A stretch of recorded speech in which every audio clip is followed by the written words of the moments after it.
कल्मषापहं श्रवणमङ्गलं श्रीपदार्थं भुवि गृह्णन्ति ये विद्याजनाः। শ্রী ভগবানের অশেষ কৃপায় আবার আমরা সমবেত হয়েছি শ্রী শ্রী রামকৃষ্ণ কথামৃত থেকে পাঠ এবং আলোচনার উদ্দেশ্যে। এই অনুষ্ঠানটা হচ্ছে আমাদের রামকৃষ্ণ মিশন আশ্রম অনুষ্ঠানের কেন্দ্রে ঠাকুরঘরে আমাদের যে মন্দির আছে সেখানে। আপনারা ওখানে প্রায় 100 বেশি উপস্থিত হয়ে গেছেন অনলাইনে। আমাদের এখানে আমার সামনে আছেন 3, 4, 5 এবং 7 কর্মচারীদের সব মিলে সব কাটাকাটি 7 জনের বেশি। আমরা পড়েছিলাম বিগত দিন শ্রীরামকৃষ্ণের দর্শন, তার তৃতীয় দর্শনের গল্প এবং শ্রীরামকৃষ্ণ আত্মকথা পূর্ব শ্রীরামকৃষ্ণের সঙ্গে কথোপকথন। সমস্ত কথামৃত যদি ঘুরে দেখি তাহলে আমরা দেখব যে কটা কথা বলা আছে, যে যে প্রসঙ্গ করা আছে সমস্ত কথামৃতে, তার নির্যাস হল কিন্তু এই যে আজকে যে কথাবার্তাগুলো হবে, যে 4টি প্রশ্ন করা হয়েছিল সেই 4টি প্রশ্ন এবং তার উত্তর, এইটি কিন্তু বারবার রিপিটেড হয়েছে এইভাবে যে ঠাকুর বলেছেন যে বাড়িতে মাছ এসেছে, কেউ মাছের পোলাও তৈরি করেছে, মাছের পোলাও তৈরি করেছেন, মাছ ভাজা করেছে, মাছের টক করেছেন, মাছের ঝোল করেছেন, যার পেটে যেটা হয় সেটা তিনি করেছেন। কিন্তু এই অবস্থাটি আমাদের সারা কথা বলে দেওয়া আছে। শুধু আমরা এই একই কথা বারবার পুনরাবৃত্তি দেখেছি। আমরা এই আজকে যে অবসরটি সেখান থেকে পাঠ করবো, সেখান থেকে আমাদের বলা শুরু করছি। এটি পঞ্চম পরিচ্ছেদ, এটি মার্চ 1882 খ্রিস্টাব্দে আলোচনা হয়েছিল এবং এটি শুরু হচ্ছে সুন্দর শ্লোক দিয়ে। সে শ্লোকে বলা হচ্ছে संसार अर्णवकोरे यः कर्णधारस्वरूपकः नमस्तु रामकृष्णाय तस्मै श्री गुरवे नमः। संसार अर्णवकोरे আমাদের এই জগৎ সংসারকে সমুদ্রের সঙ্গে তুলনা করা আছে। ঘোর সমুদ্র, সেই সংসার अर्णवकोरे यः कर्णधाরস্বরূপকः, সেইখানে কর্ণধার স্বরূপ সমুদ্রের কি আর কর্ণধার না, যিনি পারাপার করে দেন, যিনি নৌকাটা পারাপার করে সমুদ্রের ভেতরে যে নৌকা আছে এবং সেই নৌকার যিনি মাঝি, তিনি হলেন সেই শ্রীরামকৃষ্ণ। নমস্তু রামকৃষ্ণায় তস্मै শ্রী গুরবে নমঃ। দুটো জিনিস ব্যবহার করা হচ্ছে, শ্রীরামকৃষ্ণকে প্রণাম জানানো হচ্ছে এবং একই সঙ্গে বলা হচ্ছে যে তিনি আমার জীবন্তরী কর্ণধার এবং তাকে গুরুরূপে আমরা বরণ করে নিচ্ছি। গুরুরূপে বর্ণনা করা হচ্ছে, তাকে গুরুরূপে আমরা বরণ করে নিচ্ছি। গুরু মানে যিনি অন্ধকার থেকে আমাদের আলোতে নিয়ে যান। তাই বলছেন এই ঘোর সংসার তত্ত্ব, এখানে যখন আমরা দিশেহারা অবস্থায় আছি তখন তিনি আমাদেরকে নিয়ে যান। শ্রীরামকৃষ্ণকে এখানে শুধু গল্প বলা আছে। আমরা যারা এই সমুদ্র পেরিয়ে যাতায়াত করি আমরা খুব ভালো করে জানি, এই যখন আমাদের লঞ্চটা এসে দাঁড়ায় যেটিকে, তখন কিছু মানুষ আগে তারা যেতে পারবে, 2-4 জন মানুষ থাকে, কিছু মানুষ লাইনের মাঝখানে থাকে, কিছু মানুষ লাইনের পিছনে থাকে। যখনই কাছে এসে ভিড়ে একজন যখন ফাঁকা হয়ে যায় তখনই লাইনটিকে ছেড়ে দেওয়া হয় এবং সবাই গিয়ে তাতে উঠে পড়েন। একদল মানুষ টিকিট ঘরের কাছে থাকেন, তারা ভাবেন যে কতক্ষণে তারা কোন দিক দিয়ে যেতে হবে সেটা বুঝতে পারেন। তাকে টিকিট ঘরের যারা কর্মীরা আছেন তারা সাহায্য করেন। তার একদল মানুষ থাকে ওই আমাদের যে স্টিমার ঘাট তার কাছে বহু দোকান আছে, পেটাই পরোটা আছে, চপ আছে, মুড়ি আছে, ফল আছে। তারা ভাবছেন এটা চলে গেলে কোনো অসুবিধা নেই, পরেরটাকে ঠিক যাবে। বলছেন শ্রীরামকৃষ্ণ ঠিক ওই রকম একটা নৌকা নিয়ে এসেছে, নৌকা নিয়ে এসে কিন্তু প্রস্তুত হয়ে রাখছে, ওরে পরপারে কে যাবে। এবং যখন পরপারে কেউ যাওয়ার কাপড় খুঁজে পাওয়া গেল না, তখন প্রথম একদল যারা নৌকার ঘাটে দাঁড়িয়েছিল, ঘাটের ডাক শোনা মাত্র তারা নৌকাতে উঠে পড়লো, তারা প্রস্তুত ছিল। 2 নম্বর হচ্ছে আরেকজন যারা প্রস্তুত কিন্তু পথ খুঁজে পাচ্ছিল, এটা হচ্ছে দ্বিতীয় স্তরে। আর তৃতীয় স্তরের আমাদের মধ্যে শেয়ার, আমরা জানি পথটা কি কেমন ভাবে হবে, কিন্তু আমরা যেতে চাই, মানে যে এই বেশ আনন্দে আছে, খুব ভালো আনন্দে আছে, এত আনন্দে আছে, এইরকম আনন্দ আর জগৎ সংসারে এইরকম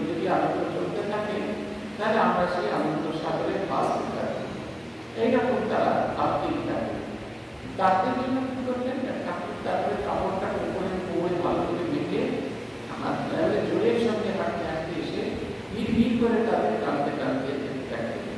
আমরা যেরকম আমাদের যখন ভগবান আমাদের নিয়ে যাওয়ার সময় আসে, তখন আমরা নানা কিছু বলি না, আমি চলে গেলে থেকে দেখবো, উঠে দেখবে, এরকম নানা রকম লৌকিক মহম্মদ দিয়ে আটকানোর চেষ্টা করে।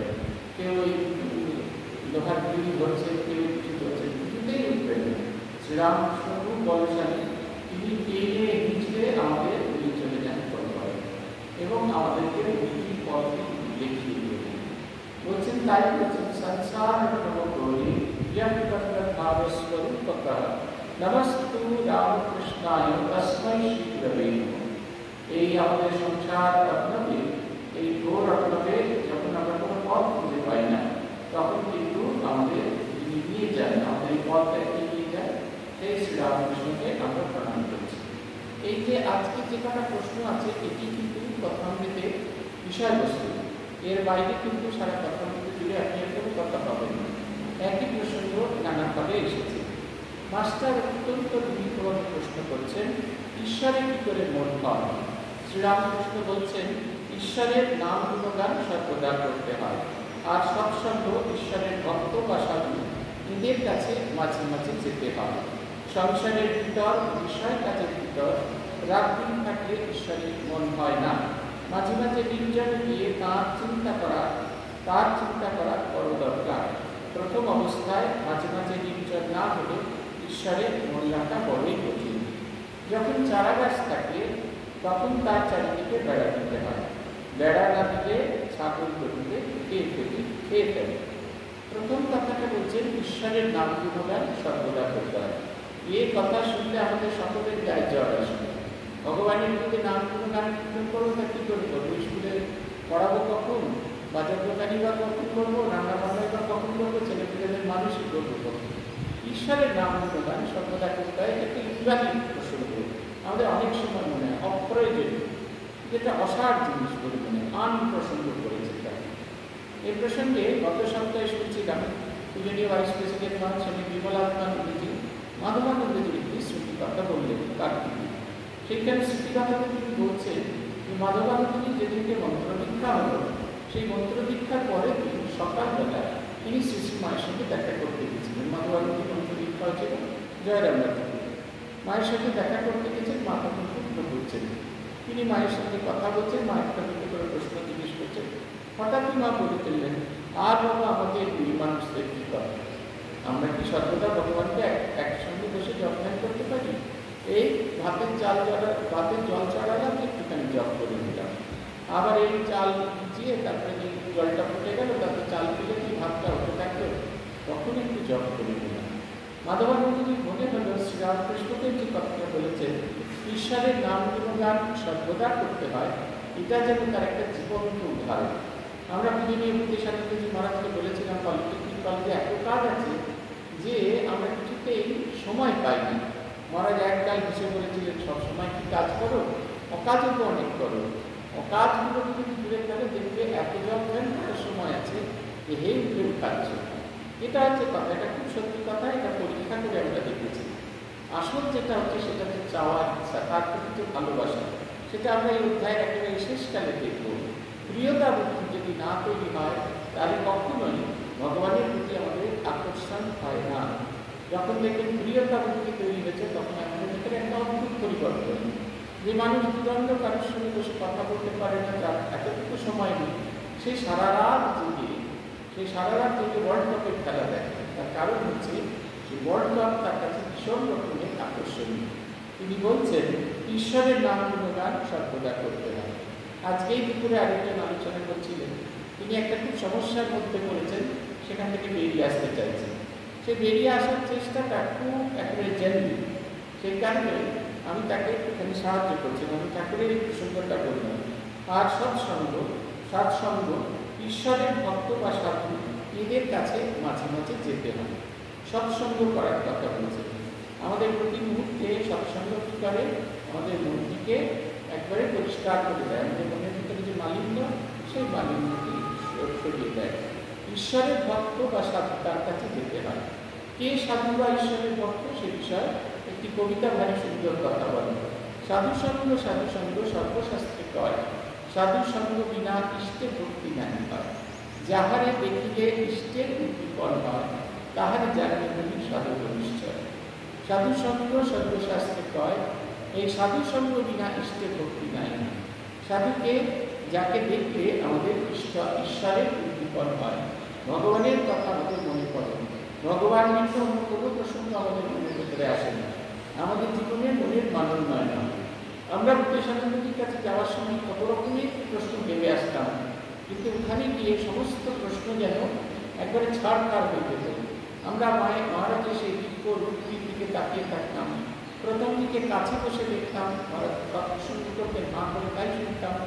পরবর্তীকালে সৎপ্রসঙ্গ হতে হতে অনেক দূর থেকে, কিন্তু আমাদের সবার দৃষ্টি ওই চেহারাটার দিকে থাকতো। আমরা সবসময় ওই চেহারাটাকেই দেখার চেষ্টা করতাম। তাই বলছেন, তাঁদের কাছে যেতে হয়, তাঁদের কাছে গেলে মনের মানোন্নয়ন ঘটে। আর বলছেন, মাঝে মাঝে সংসারের ভিতরে এবং বিষয়টাদের ভিতরে রাত্রিন থাকলে ঈশ্বরের মন হয় না। প্রতিটি সংস্কার আমার ভিতরে আমার চরিত্র গঠনের একটা করে উপাদান তৈরি করে, একটা করে কোটিং তৈরি করে দেয়। আমাদের আসল মানুষটা তার গায়ে একটা করে কোটিং তৈরি করে। আপনারা দেখবেন অনেকে সমুদ্রের তীরে, আপনারা গেছেন গণিতের সবচেয়ে কঠিন শিক্ষিকা স্কুলে, তিনি সমুদ্রের তীরে দাঁড়িয়ে আছেন, খুব জোরে জল এসেছে, ধাক্কা দিয়েছে, তিনি উল্টে পড়ে গেছেন। ছোট বাচ্চা ছেলে যেরকম খিটখিট করে হাসেন, তিনিও সেরকম খিটখিট করে হাসতেন।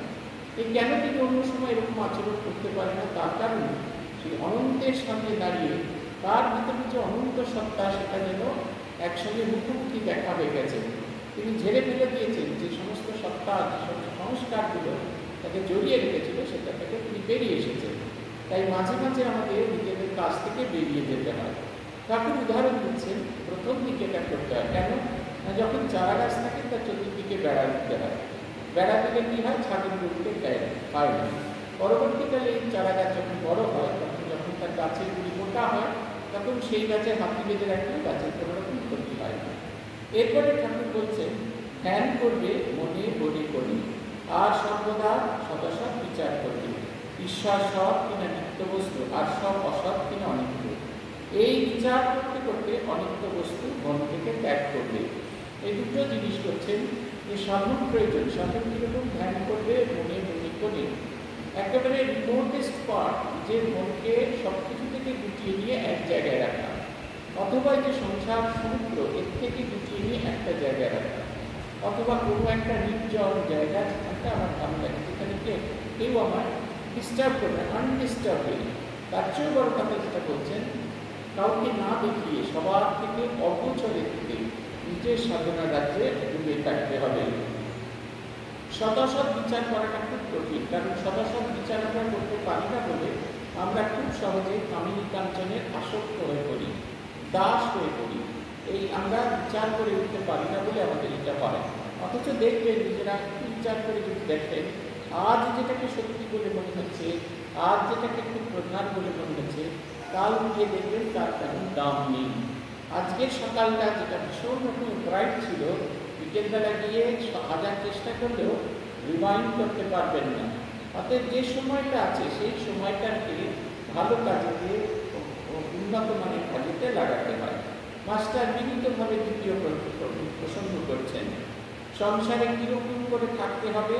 ঠাকুর করছেন, সব কাজ করবে কিন্তু মন ঈশ্বরেতে রাখবে, স্ত্রী পুত্র বাপ মা সকলকে নিয়ে থাকবে, সেবা করবে, যেন কত আপনার হোক, কিন্তু মনে জানবে যে তারা তোমার কেউ নয়। বড় মানুষের বাড়ির দাসী সব কাজ করছে, কিন্তু দেশের নিজের বাড়ি থেকে মন করে আছে। আর সে গরিবের ছেলেদের আমার ছেলের মতো মানুষ করে, আপনার ছেলের মতো মানুষ করে, বলে আমার নাম আমার করি, কিন্তু মনে বেশ জানে এরা আমার কেউ নয়। কচ্ছপ জলে চড়ে বেড়ায়, কিন্তু তার মন কোথায় পড়ে থাকে জানো? আড়ায় পড়ে আছে, যেখানে তার ডিম ডুবি আছে। সংসারে সব কর্ম করবে, কিন্তু ঈশ্বরের মন ফেলে রাখবে।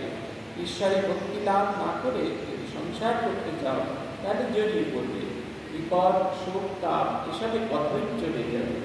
আর যত বিষয় চিন্তা করবে, ততই আসক্তি বাড়বে। এই সংসারে মন সব কাজ করা দরকার, কিন্তু এই সংসারটা ঈশ্বরের, তাহলে আমি বুদ্ধিটা চলে যায়।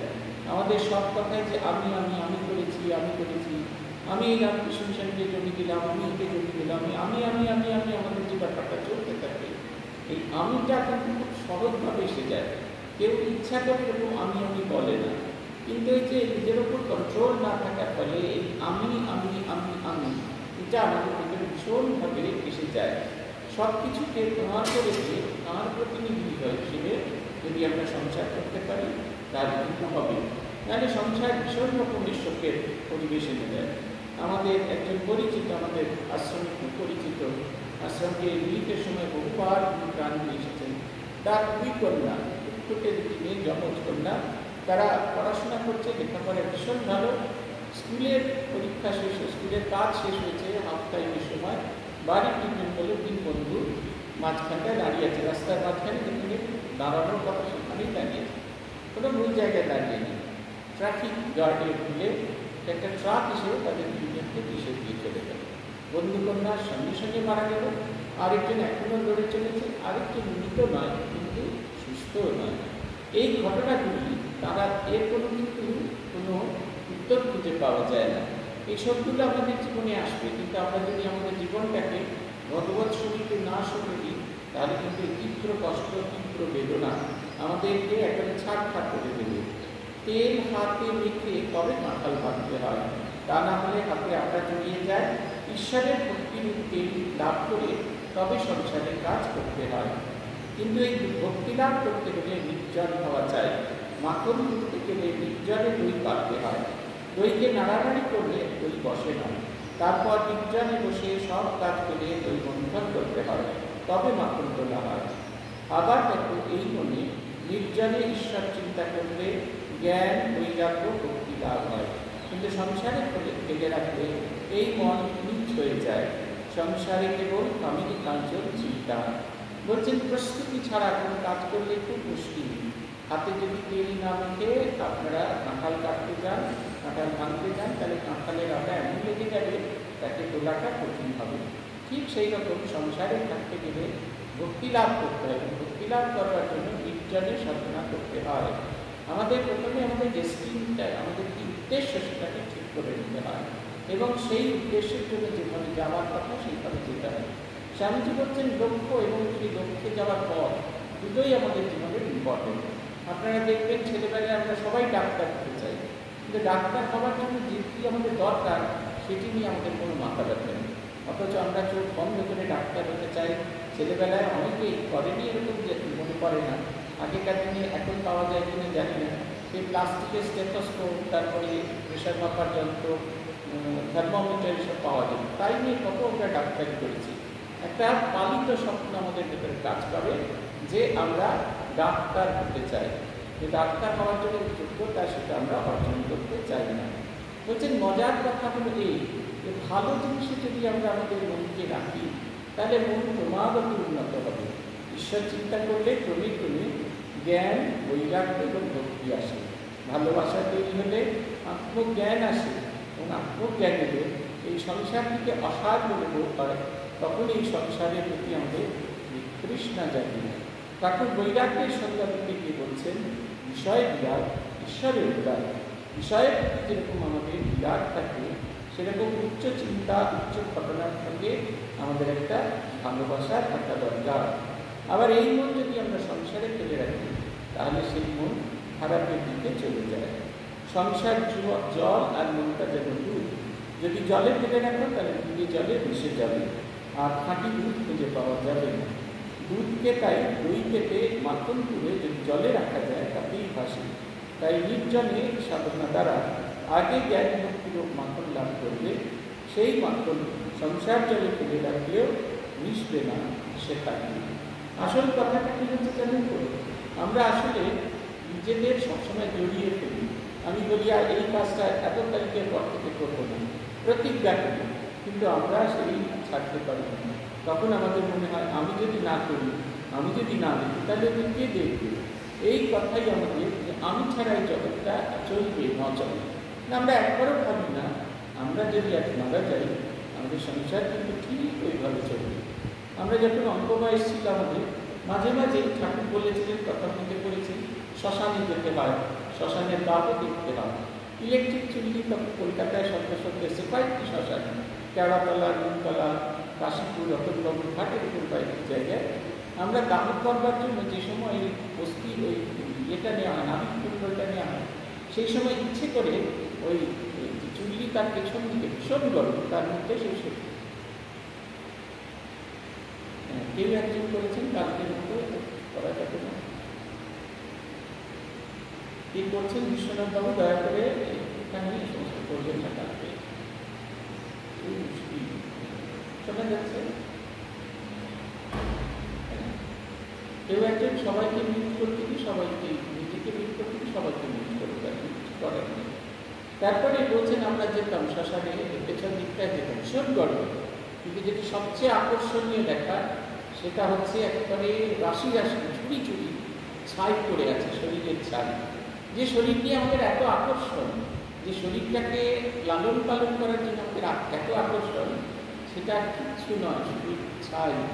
আমার মনে আছে একজনকে দান করতে গিয়েছিলাম আমরা, সেই দান করবার সময় যেটা করে ওরা, সামনের দিকে চুল্লির মাথাটা খোলার পরে ওই শেষ যে অংশটা, সেখানে একটা পাটির উপর বডিটা শোয়ানো থাকে, প্রেস দেওয়া হয়, যেমন করে আমরা কয়লার ইঞ্জিনে কয়লা ফেলি ঠিক সেরকমভাবে বডিটাকে ওই আগুনের মধ্যে ফেলে দেওয়া। যখন এই উপরের কাপড়টা খোলা হয় তখন ভেতরটা একদম গনগন করছে লাল, একদম আগুনের মতো।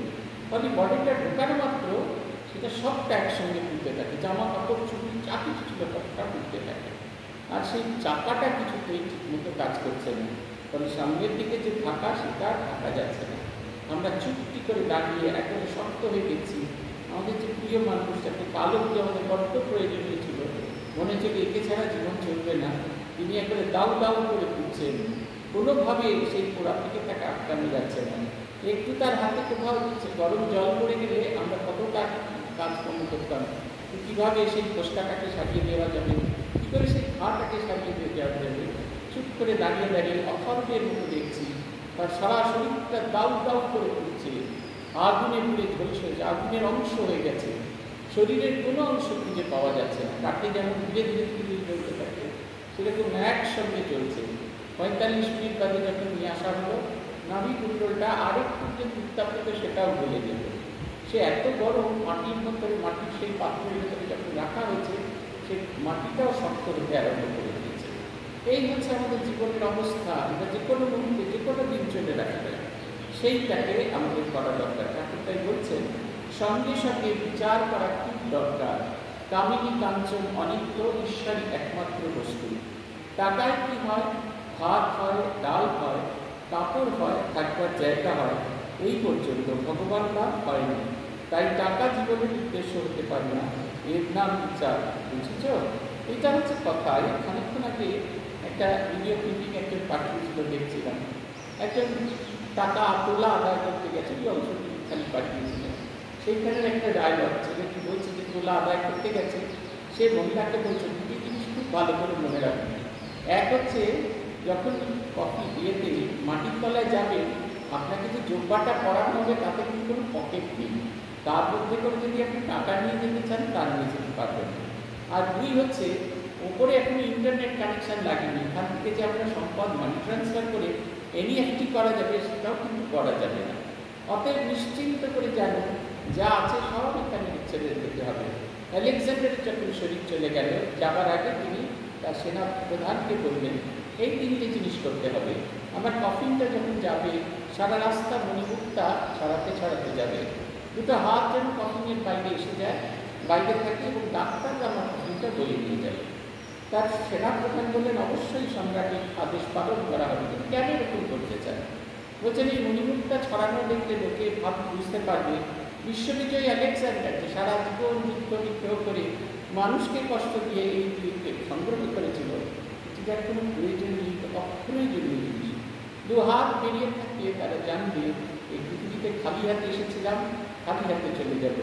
প্রব্রাজিকা মৎস্যপ্রাণা মাতাজি ভারী সুন্দর একটা কথা বলতেন, বলতে এসেছি দিগম্বর, যাব দিগম্বর, মাঝে কয়েকদিনের আড়ম্বর।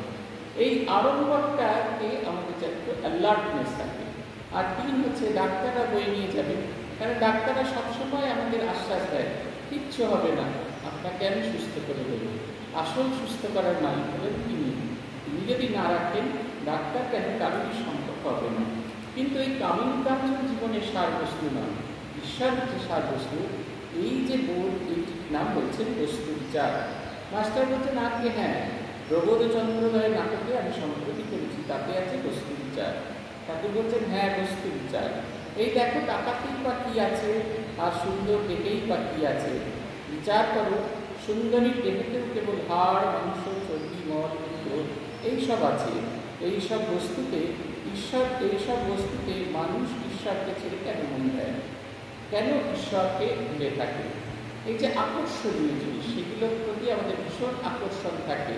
আপনারা দেখবেন যখন উৎসব হয়, দোকানের আপনার যে রোজকার যে দোকান, সেই দোকানের চতুর্দিকে সব টুনি বাল্ব লাগানো হয়, সব কিছু হয়।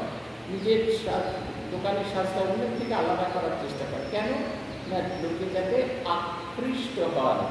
এইরকম জগৎ আমাদের ডাকছেন আকৃষ্ট হতে, সেটাকে উপেক্ষা করে মূল লক্ষ্যের দিকে এগিয়ে যেতে হয়। কারণ মূল লক্ষ্যের দিকে যদি না এগিয়ে যায়, যদি ঠিক সময় পৌঁছে না যেতে পারি, তাহলে কিন্তু আমাদের থেমে যাওয়া ছাড়া কোনো উপায় থাকবে না। পরবর্তী প্রশ্ন ছিল ঈশ্বরকে কি দর্শন করা যায়? ঠাকুর বলছেন হ্যাঁ অবশ্যই করা যায়। মাঝে মাঝে নির্জন দাস, তার নাম গুণগান, বস্তু বিচার এইসব অবলম্বন করতে হয়। নির্জন বাস করতে আসল যেটা দরকার সেটা হচ্ছে তাকে চাই এই বোধটা যেন আমাদের ভেতর জাগে। তাহলে এই জিনিসগুলোর পথগুলো একটু একটু করে আমাদের সঙ্গে খুলে যায়। মাস্টার জিজ্ঞেস করছেন কী অবস্থায় তাকে দর্শন হয়। আমরা আজকাল সিনেমা টিভি সিরিয়াল দেখে দেখে এই আমাদের বোধ হয়েছে যে রামকৃষ্ণ মাকে দর্শন করলেন, মা বিক্রি বিক্রি করে নাচতে নাচতে এলেন, এসে বললেন রামকৃষ্ণ তোকে আমি দেখা দিতে এসেছি, ব্যাস তিনি দেখা দিয়ে চলে গেলেন। লীলা প্রসঙ্গ করলে আমরা কিন্তু দেখবো শ্রীরামকৃষ্ণ তার নিজের মুখে বলছেন তার দর্শনের গল্প।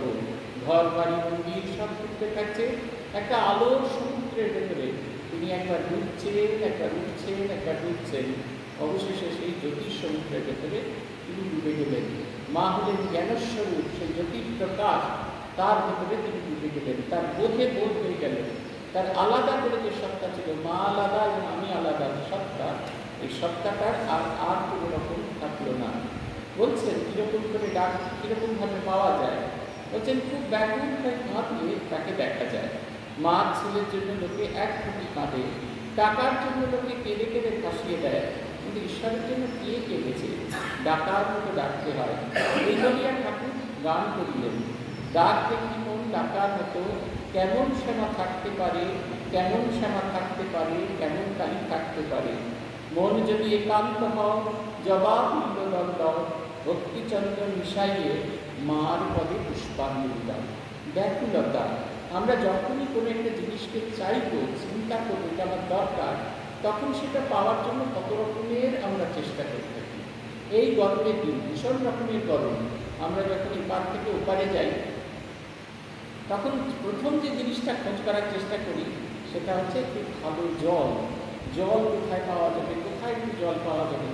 এই গরমকালে গাড়িতে উঠেই প্রথম লক্ষ্য করার চেষ্টা করি যে জল আছে কিনা। আগে যখন ট্রেনে করে যাতায়াত করতাম তখন ভীষণ জল তৃষ্ণা পেয়েছে, সঙ্গে যে ছোট্ট জলের বোতলটা নিয়েছেন সেই জলটা শেষ হয়ে গেছে। ওই একটা এই আমাদের দারুণ ঘাটের পর থেকে একটা জিনিস বেরোয়, একটা ছোট্ট প্লাস্টিকের গেলাস, তাতে খানিকটা বরফ দেওয়া আছে, খানিকটা জল আছে, আর একটা স্ট্র লাগানো আছে। আমার সামনে, আমি তো কিনে সেটা ফুটফুট করে খাচ্ছি, খুব আরাম হচ্ছে।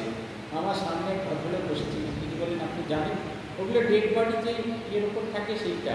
তখন কিন্তু এসব বিচার করার সময় নেই, তখন কিন্তু তৃষ্ণার জল আমরা খুঁজে চলেছি। ওই তৃষ্ণা ভগবানকে চাইবার যে তৃষ্ণা, যেটাকে কিন্তু ব্যাকুলতা বলছেন, সেই ব্যাকুলতা থাকা দরকার। আমি একটা খারাপ উদাহরণ দিয়ে থাকি, অনেকে খুব আপত্তি করে থাকেন। সেটা হচ্ছে আমাদের উত্তর কলকাতায় এক ধরনের ওই চপ পাওয়া যায়, সেটা হচ্ছে ওই খাস্তা কচুরি। আপনি বাড়িতে সব উত্তর কলকাতার লোকেরা এই একই কাণ্ড করে থাকে। 10-12টা যদি আসা হলো, যে কটা থাকলো সে কটা রাখা থাকে, ফ্রিজে রাখা থাকে, পরের দিন আবার সেটাকে এপিট করে গরম করে খাওয়া হলো। তারপরে যে একটা দুটো থাকে সেইটা বিকেলবেলা চায়ের সঙ্গে আবার গরমে এপিট করে করা হয়।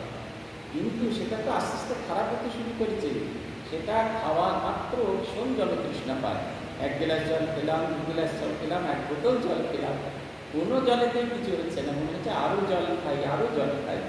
এই যে ভোগ্যবস্তুগত তৃষ্ণা, এটা যখন আমাদের ঈশ্বরের হয় তখন সেটাকে ব্যাকুলতা বলছে। এবং এই ব্যাকুলতা যখন আমাদের জীবনে যত গভীরভাবে আসতে থাকবে, তত আমরা আরও ভগবানের দিকে এগিয়ে যাব। বলছেন, লোকে ঘটি ঘটি কাঁদে, এক ঘটি কাঁদে মার ছেলের জন্য, টাকার জন্য কাঁদে, ভগবানের জন্য কে কেঁদেছে? ব্যাকুলতা হলেই অন্যের উদয় হবে, তারপর সূর্য দেখা দিবে, ব্যাকুলতার পরই ঈশ্বর দর্শন। আমরা যত আলোর পথে যেতে চাইব, যত আলোর দিকে আমরা অগ্রসর হব, তত একটু একটু করে আমরা আলোর দর্শন করতে পারব।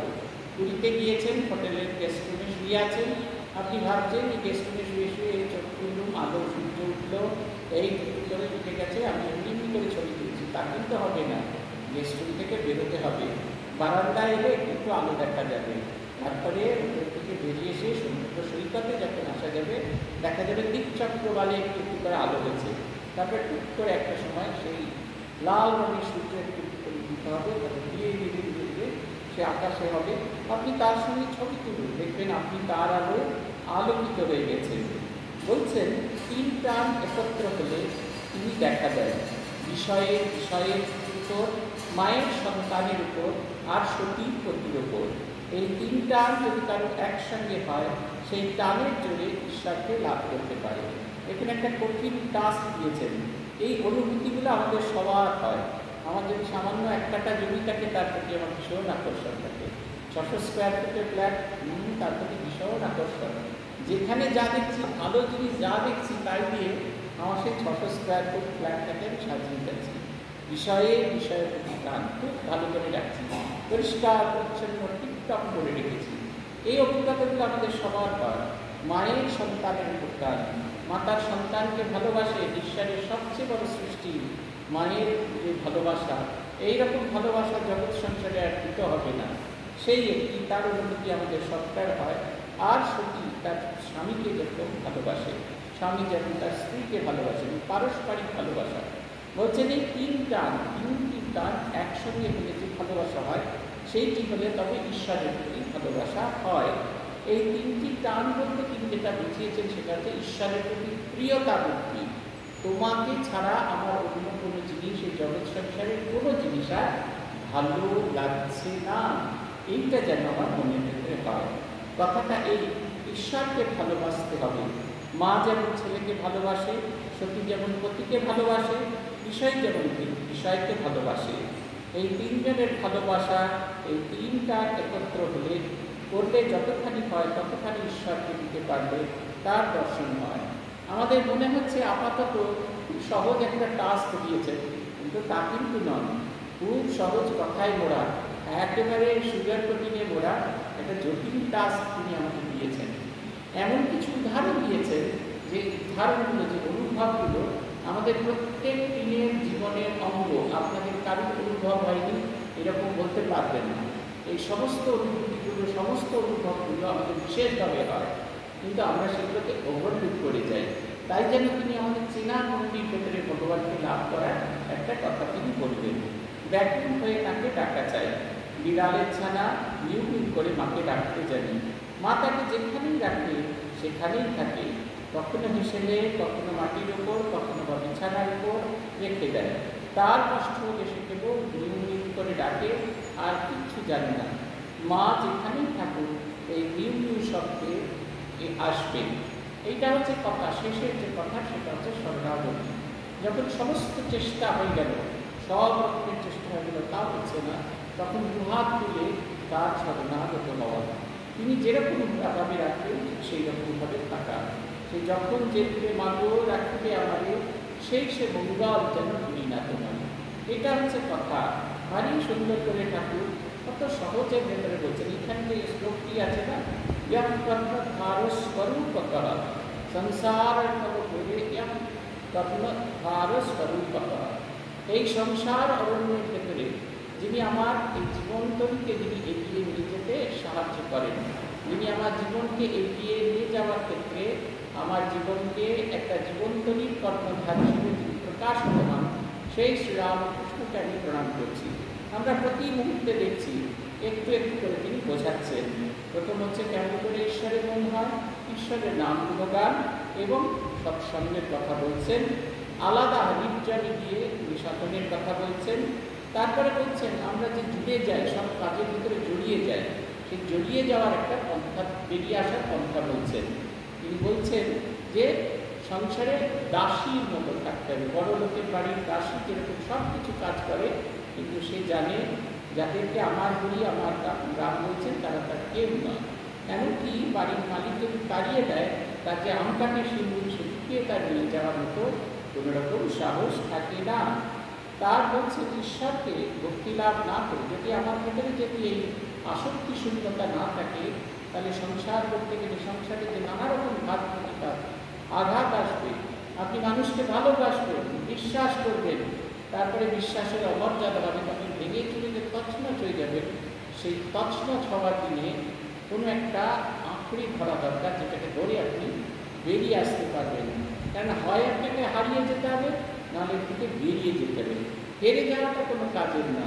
অতএব এর থেকে বেরিয়ে আসতে গেলে আমাদের চেষ্টা করে যেতে হবে। বলছেন সাধন ভজন করা দরকার। আমি যদি মনটাকে সংসারেতে ফেলে রাখি, তাহলে সংসারের ভেতরে সেটা মিলেমিশে চলে যাবে। আমার যে সেই পবিত্র মন যেটা ছিল আমার ভেতরে, সেটাকে আমি কখনো কোনো দিন খুঁজে পাবো না। তাই এটি বড় প্রয়োজন। বস্তু বিচার করা দরকার যে ঈশ্বরই একমাত্র বস্তু, আর বাকি সব অবস্তু। ঈশ্বরের দর্শন হয় প্রত্যয়ের সাথে, বলছেন নির্জনে বাস, নাম গুণগান আর বস্তু বিচার। আর এই অবস্থায় তাকে দর্শন হয়, সেটা হচ্ছে ব্যাকুল বলে আপনা আপনি মনের মলিনতা চলে যাবে, আর সেই পরিষ্কার যে আয়না, তাতে ভগবানের রূপটি দর্শন হবে। উত্তর ভারতে মানুষজন বলে দর্শন সাফে, কেউ বলে দর্পণ সাফে। এই দর্শন বা দর্পণ, দর্পণ মানে চিত্ত দর্পণ, হৃদয়ের ভেতরে যে দর্পণটি আছে। দর্পণ আমাদের বাড়ির আয়না যদি মলিন হয়, আমরা যে কাগজ দিয়ে সেটাকে প্রথম মুছে ফেলি, তারপরে শুকনো পরিষ্কার কাগজ দিয়ে সেটাকে মুছে ফেলি, ঝকঝক করতে থাকে সে আয়না। সে আয়নায় নিজের চোখ মুখ আরও পরিষ্কার দেখায়। আমি যতটা সুন্দর, তার চেয়েও যেন আমাকে নিজেকে আরও বেশি উজ্জ্বল করে মনে হয়। ঠিক সেই রকম নিজের ভেতরে যে আয়না, সেটাকে এই সুকর্ম, তপস্যা এবং ব্যাকুলতার অশ্রু দিয়ে সম্পূর্ণভাবে সেটিকে সিদ্ধ করে পরিষ্কার করে সেটিকে শুষ্ক করতে হবে। তাতে তালে তালে ভগবানের যে প্রতিচ্ছবি, সেটা খুব বেশি করে পড়বে। তিনটি টান এক করার কথা বলছে, বিষয় বিষয়ের প্রতি, সন্তানের মায়ের প্রতি এবং সতীলক্ষ্মীর তার প্রতি। এই তিনটা প্রিয়তা বুদ্ধি যদি না আসে, তাহলে কিন্তু এইগুলো সবকটা ফেল করবে। আমরা যে জিনিসটাকে চাই, সেই জিনিসটাকে পাওয়ার জন্য আটমোস্ট চেষ্টা করি। এই যে আটমোস্ট চেষ্টা, এটা একমাত্র তখনই সম্ভব যখন তার প্রতি আমাদের প্রিয়তা বুদ্ধি চাই, আর ব্যাকুল হয়ে তাকে ডাকতে হয়। সব করার পর একজন বলছেন আমি সব চেষ্টা করেছি, কই কিচ্ছু হলো না তো। এই সব কিছু করার পর যখন কিচ্ছু হচ্ছে না, তখন শরণাগত। আপনার কাছে যতটা করা সম্ভব সেটা আপনি করবেন। ঈশ্বর আপনাকে কী করবেন সেটা অনেক পরের কথা। আমাদের পূজনীয় আত্মস্থান মহারাজ বলতেন, একবার আমাদের সঙ্গে ছেলে সাধু বলতে এসেছিল, বর্তমানে সে আমাদের মধ্যে নেই। তারা ভারী সুন্দর প্রশ্ন করেছিল, বলেছিল আমি তো খুব চেষ্টা করে থাকি, ভগবানও তো আমাকে কিছু করবেন। তখন মহারাজ বলছেন কতখানি চেষ্টা করিস, সকালে 1 ঘন্টা যাও, বিকেলে 1 ঘন্টা যাও, এর বেশি চেষ্টা করিস না। মনটাকে কি সবসময় তাকে ডাকবার জন্য উপযুক্ত করে তুলেছিস? যদি করে তুলে থাকিস, তাহলে নিশ্চিত নিশ্চিত করে জানবি যে তুই অবশ্যই তাঁর দর্শন পাবি। তুই যোগ্য হয়ে উঠেছিস। তুই যদি তার কাজটাই করিস, তার কাজ হচ্ছে তোকে কৃপা করা, আর তোর কাজ হচ্ছে সাধন ভজন করা, তাকে ডাকা। কৃপা করাটা তার কাজ। তুই যদি কৃপাই করতে থাকিস আর তোর নিজের কাজটা না করিস, তাহলে কিন্তু হয় না। যার যে অংশ কাজটা করতে হয়, যেরকম রান্নাঘরে রান্না হচ্ছে, যার কাজ জ্বালানি দেওয়ার, সে জ্বালানি যদি না দিয়ে যায়, তাহলে আগুন জ্বলবে না। যার কাজ বাসনপত্র পরিষ্কার করার, সে যদি বাসনপত্র পরিষ্কার না করে, জ্বালানি আছে অথচ রান্না হবে না। যার জলের সাপ্লাই দিয়ে যাওয়ার কাজ, সে যদি জল না দেয় কাজ, সেটা করে না। একবারে পরপর পরপর পরপর প্রত্যেকটা ইন্টার রিলেটেড। এখানে দুটো রিলেশন, আমি আর তুমি। আমার অংশটা যদি আমি পূর্ণ করে উজাড় করে না দিই, তাহলে কিন্তু হয় না। সেই কবিতার মতো তোমায় কেন দিবি আমার সকল শূন্য করে, শেষ জীবনটা হাহাকারে কাটতে থাকে। আমি কেন নিজেকে উজাড় করে দিতে পারিনি? কেন আমার সবটুকু আমি দিতে পারিনি? আমার লজ্জা, ঘৃণা, ভয়, এই যে বন্ধন, যেগুলো তোমার সঙ্গে মিলেমিশে যেতে আমাকে দেয়নি, এগুলোকে কেন আমি রক্তকারী নয়। তখন দেখবেন যে হাহাকার সার হয়ে যাবে। জীবনের শেষে যেন হাহাকার সার না হয়, জীবনকে গতিময় করে তুলুন, তাকে একটা দিকে চালিত করুন। দেখবেন জীবন বড় সুন্দর, জীবন বড় ভালো। আজ এই পর্যন্ত। ওম নিরঞ্জনম নিত্যম অনন্ত রূপম ভক্তানুকম্পা বিতরিগ্রহম বৈ ঈশাবতারম পরমেশ্বরীয়ম তং রামকৃষ্ণম শিরসা নমামি। ওম শান্তি শান্তি শান্তি। হরি ওম তৎসৎ। শ্রীরামকৃষ্ণার্পণমস্তু। আমরা যারা রোজ অনলাইনে ক্লাস করি তাদের জন্য বললাম, সেটা হচ্ছে আপনাদের সঙ্গে আবার দেখা হবে আগামী 12ই জুন। কারণ 5ই জুন ফলহারিণী কালী পূজা আছে। সেই দিনকে এবছর আপনারা অনেকেই জানেন, পরবর্তীতে প্রেসিডেন্ট মাঝে শরীর অসুস্থ থাকাকে এবছর সন্ন্যাস হয়নি ঠাকুরের জন্ম থেকে। সেই কারণে এবছর যাদের সন্ন্যাস হওয়ার কথা ছিল তাদের সন্ন্যাস হবে বেলুর মঠে আগামী 5ই জুন ফলহারিণী কালী পুজো। তাহলে সেদিন আমি মঠে থাকি। তারপরে যে সোমবার 2 জুন, সেদিনকে আপনাদের সঙ্গে দেখা হবে। সবাই ভালো থাকবেন। কালকে আপনাদের সঙ্গে দেখা হবে শ্রীমা সারদা